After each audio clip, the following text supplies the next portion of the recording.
Telangana assembly సమావేశాల్లో మాజీ మంత్రి హరీష్ రావు, సీఎం రేవంత్ రెడ్డి మధ్య వాడి వేడి చర్చ జరిగింది. ప్రతిపక్షంలో ఉన్నప్పుడు భూములు అమ్మొద్దని గగ్గోలు పెట్టిన కాంగ్రెస్ నేతలు ఇప్పుడు విలువైన భూముల్ని ఎలా అమ్ముతున్నారని హరీష్ రావు ప్రశ్నించారు. రాష్ట్రంలో దశ దిశ లేని పాలన నడుస్తోందని మండిపడ్డారు. హరీష్ రావు వ్యాఖ్యలకు సీఎం రేవంత్ కౌంటర్ ఇచ్చారు. గత కాంగ్రెస్ ప్రతిష్టాత్మకంగా ప్రారంభించిన ఓఆర్ఆర్ భూముల్ని కేసీఆర్ ప్రభుత్వం అమ్ముకోలేదా అని ప్రశ్నించారు. బీఆర్ఎస్ పాలనలో గొర్రెల పంపిణీ పథకంలో 700 కోట్ల అవినీతి జరిగిందన్నారు. అప్పుల లెక్కలు చెప్పిన హరీష్ రావు అమ్మకాల లెక్కలు చెప్పట్లేదన్నారు.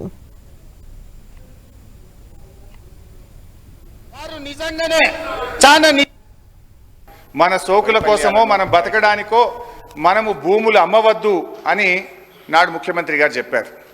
ఇక మా బట్టన్న కూడా ఇదే సభలో మాట్లాడుతూ చాలా తీవ్రమైన ఆరోపణలు మా మీద ఒంటికాల మీద లేచిండు. ఇదే శ్రీధర్ బాబు గారు, బట్టి విక్రమార్క గారు, మీరు భూములు ఎట్లా అమ్ముతారు, భూములు అమ్ముతారా అని కోట్లల్లో కేసులు వేసిండ్రు, సభలు తిట్టిండ్రు, బయట తెచ్చిండ్రు, రచ్చరచ్చ చేసిండ్రు. కానీ ఈ బడ్జెట్లో ఏం పెట్టారు తెలుసా అధ్యక్ష? 10,000 కోట్ల రూపాయలు భూములు అమ్మడం ద్వారా రెవెన్యూ సమీకరిస్తామని గౌరవనీయులైన ఆర్థిక మంత్రి గారు చెప్పారు. Is it not dual stand? 159 కిలోమీటర్లు ఆనాడు కాంగ్రెస్ పార్టీ అద్భుతంగా ప్రపంచానికి ఆదర్శంగా ఉండే ఔటర్ రింగ్ రోడ్డును నిర్మిస్తే లక్షల కోట్ల రూపాయల విలువైన ఔటర్ రింగ్ రోడ్డును పల్లి బఠానీలకు అమ్ముకున్నట్టు 7,000 కోట్ల రూపాయలకు అమ్మి తెగనమ్మి నాణానికి ఒకవైపే చూపిస్తున్నారు. కానీ మేము క్రియేట్ చేసిన ఆస్తుల గురించి కూడా ఈ ప్రభుత్వం చెప్పాలి కదా అధ్యక్ష. ఈరోజు మా ప్రభుత్వం వచ్చిన తర్వాత అధ్యక్ష మిషన్ భగీరథ కార్యక్రమాన్ని చేపట్టి ఈ రాష్ట్రంలో ప్రతి ఇంటికి త్రాగునీరిచ్చింది మా ప్రభుత్వం క్రియేట్ చేసిన ఆస్తి కాదా అధ్యక్ష? అధ్యక్ష ఇదే మహబూబ్ నగర్ జిల్లాలో కల్వకుర్తి, నెట్టంపాడు, భీమా, కోయిల్ సాగర్ల మీద 4,000 కోట్లు ఖర్చు పెట్టి 6,36,000 ఎకరాలకు నీళ్ళిచ్చి ఆస్తుల కల్పన చేసింది నిజం కాదా అధ్యక్ష? అధ్యక్ష మొన్న ఈ మధ్య సీతారామ పంపులు ఆన్ చేసి నెత్తిన నీళ్లు జల్లుకున్నారు. 8,000 కోట్ల రూపాయలు సీతారామం మీద ఖర్చు పెట్టింది ఆస్తి కాదా అధ్యక్ష? నిన్నటికి నిన్న పోయి చూసిర్రు ఎట్లా కూలిందో, ఇంకేమైనా మిగిలిందా లేదా అని. ఇవాళ ఇన్ని తప్పిదాలు చేసి ఉన్నాయని నమ్మి రంగారెడ్డి జిల్లాలో తమ రంగారెడ్డి జిల్లా నుంచి రిప్రజెంట్ చేస్తున్నారు అధ్యక్ష. మా మల్రెడ్డి రంగారెడ్డి గారు ఎప్పుడు మొత్తుకుంటుంటారు, అన్ని మా భూములు అమ్ముకున్నారు, కనీసం మాకు రోడ్లు కూడా వేయలేదు, మా డ్రైనేజ్కి కనీసం మురికి కాలువలు కట్టుకోనికి కూడా నిధులు ఇవ్వలేదు, మా కాలేజీలు కూడా కట్టుకోవడానికి నిధులు ఇవ్వలేదని మా మల్రెడ్డి రంగారెడ్డి గారు అంటుంటారు.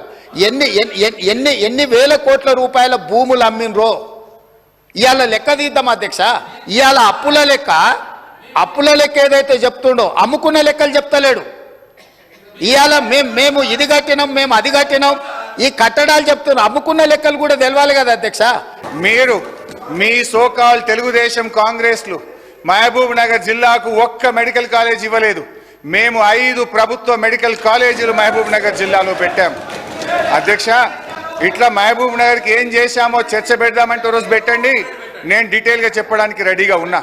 చంద్రశేఖరరావుకి ఏం అన్యాయం చేసినావు? 2009లో కరీంనగర్ జిల్లాలో అక్కడ ఓడగొడతారని భయపడి పాలమూరు జిల్లాకు వలస వస్తే వలసలు పోయే పాలమూరు జిల్లా ప్రజలు గుండెల్లో పెట్టి చూసుకొని భుజాల మీద మోసి పార్లమెంటుకు పంపిస్తే పార్లమెంటుకు పోయి ఇవాళ తెలంగాణ రాష్ట్రం వచ్చినాక మొట్టమొదట ఆనాడు ఆదరించి భుజాల మీద మోసి పార్లమెంటుకు పంపిస్తే తెలంగాణ రాష్ట్రం వచ్చిన తర్వాత వచ్చిన తెలంగాణ రాష్ట్రానికి మొట్టమొదటి ముఖ్యమంత్రిగా వారి బాధ్యత ఏంది అధ్యక్ష?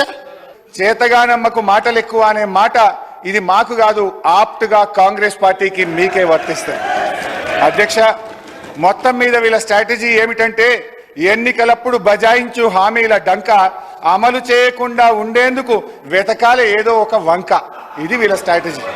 ఇవాళ తెలంగాణ సమాజం మొన్న జరిగిన శాసనసభ ఎన్నికలలో కాళ్ళు చేతులు ఇరిసేసిండ్రు, అయినా మారకపోతే పార్లమెంట్ ఎన్నికలలో ఉరి తీసిండ్రు. గుండు సున్నా ఇచ్చినాక కూడా బుద్ధి మారకుండా ఇట్లా మాట్లాడు కరెక్ట్ కాదు అధ్యక్ష. విద్యుత్తు మీద కూడా నేను మా మంత్రివర్యులు చెప్తారు, విద్యుత్తులో కేంద్ర ప్రభుత్వాన్ని మేము ఏదో పోరాటాలు చేసినామని తప్పుడు ఒప్పందాలు ఏమేం చేసిండ్రో మీటర్లు పెట్టడానికి ఒప్పుకున్న అనుమతులు ఏంటో అన్ని లెక్కలు తీసి ఇదే సభలు పెట్టి కడుగుతాము.